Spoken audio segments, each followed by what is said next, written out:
Before I was elected, we were losing all of our plants that were being built in Mexico and Canada and other places. Now those plants largely have stopped and they're moving them to our country. We turn now to the growing level of economic uncertainty surrounding the North American auto industry. The big three are navigating a new era as they deal with the impact of President Trump's tariffs. As President Trump's tariffs take effect, various industries share, in their own words, the impact on their operations and their bottom lines.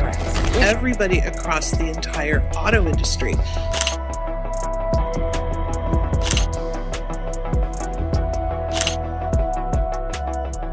Detroit was once promised a rebirth, a story of revival built on the strength of its auto giants.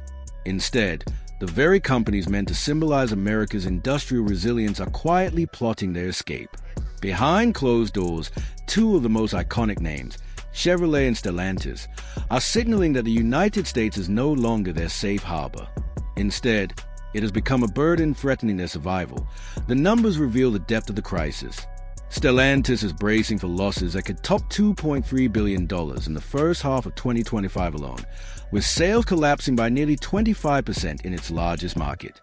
Chevrolet, long seen as a symbol of Made in America, is staring at $4.5 billion in potential profit erosion, forcing the company to slash forecasts it once championed with pride.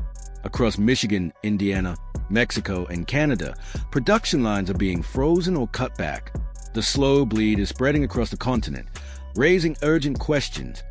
What happens when the very companies meant to prove that Trump's tariffs were a success become their first victims? If Made in America morphs into Made Anywhere But America, does Detroit still have a future, or is this the beginning of its final undoing? The situation at General Motors only adds to the alarm. Long celebrated as the face of American manufacturing, GM has become one of the most direct casualties of the very protectionist shield that was supposed to defend it. Analysts now estimate the company could see between $4 and $5 billion in lost profit for 2025, a staggering reversal for an automaker that once pinned its recovery on Trump's industrial strategy. The revisions to GM's financial outlook tell the story clearly. Earnings before interest and tax, once confidently projected at $11 to $12 billion, have been slashed to as low as $8.25 billion. On Wall Street, that drop is not treated as a simple correction. It is a warning. The company's crown jewel, the Silverado pickup, highlights the vulnerability. Roughly a third of its production is tied to Mexico and another fifth to Canada. When tariffs drive up cross-border costs, the Silverado, once the heart of the American middle class, suddenly looks overpriced and uncertain. As assembly lines freeze and capacity is pulled back, even Detroit, the birthplace of General Motors, feels the tremors of instability. If the icon that built the Motor City can stumble this badly, what does that say about the future of the American auto dream? Stellantis drives the point home even more forcefully. Once celebrated as a transatlantic powerhouse, it has now become a living example of what happens when tariffs turn from protection to punishment. Internal projections suggest Stellantis could face an additional $1.5 billion in financial burdens for 2025 alone. The damage is already visible. In just the first 6 months of the year, tariffs added more than $300 million in costs, eating directly into margins once considered secure. The fallout has spread quickly. Imports from Canada and Mexico have been throttled, causing Stellantis' U.S. output to slump by nearly a quarter and shaking confidence across dealerships and suppliers. On the ground, the effects are painfully personal. Roughly 900 workers in Michigan and Indiana have already been placed on temporary layoff, fueling a growing sense of dread that more cuts are on the way.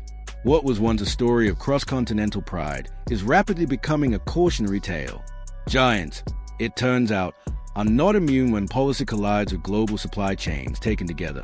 The struggles of GM and Stellantis reveal a deeper trap, one not set by mismanagement but by the very tariffs designed to protect them. On April 3rd, 2025, the 25% levy officially came into force. What looked like a bold promise to shield American jobs has mutated into a financial nightmare for the entire auto sector. Industry analysts estimate that the cumulative cost across global automakers could climb as high as $108 billion in a single year. The big three, GM, Ford, and Stellantis, may account for more than $41.9 billion of that burden. It is a staggering weight for companies already fighting to preserve thin margins in volatile markets. For families, the fallout is equally brutal.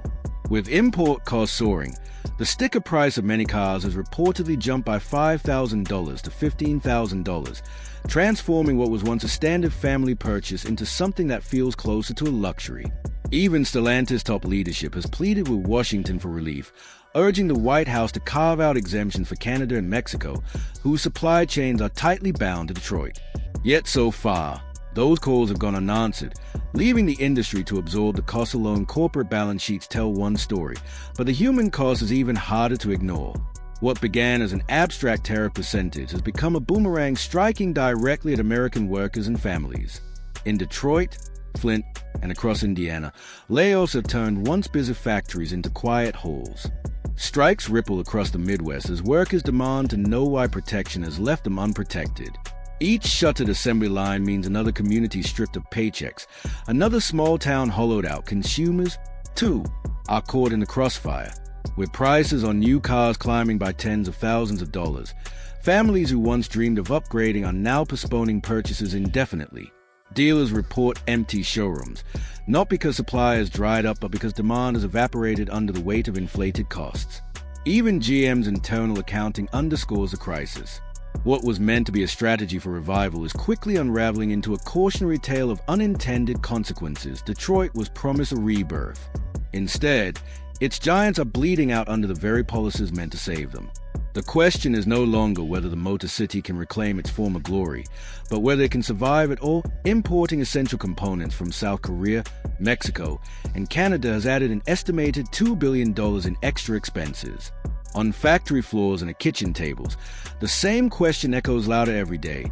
If ordinary Americans are paying the price, who exactly is being protected by these policies?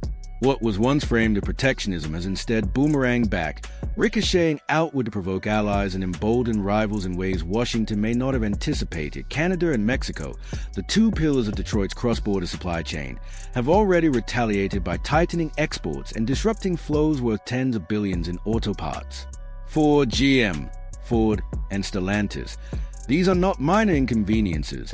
They are ruptures in the arteries that keep their factories alive. Executives warn that even a few weeks of restricted shipments can set production back months, creating bottlenecks that ripple all the way to dealership lots. South Korea has moved swiftly to shield its own auto sector. Seoul unveiled an emergency relief package of nearly $2 billion, giving Hyundai and Kia the financial buffer to withstand U.S. tariffs while aggressively targeting export markets in Europe, the Middle East, and Southeast Asia. The message is clear. While America turns inward, competitors are seizing the moment to project outward. Across the Atlantic, Europe has been even more deliberate. Volkswagen, Peugeot, and BMW are expanding aggressively into Latin American and African markets where American brands once dominated, filling the vacuum left by U.S. price shocks and supply chain chaos. In Japan, Toyota and Honda are not just holding ground, but actively broadening their offerings, emphasizing reliability and stability at a time when U.S. cars are increasingly viewed as politically entangled and prohibitively expensive. For Detroit, the losses extend beyond market share. They cut into perception.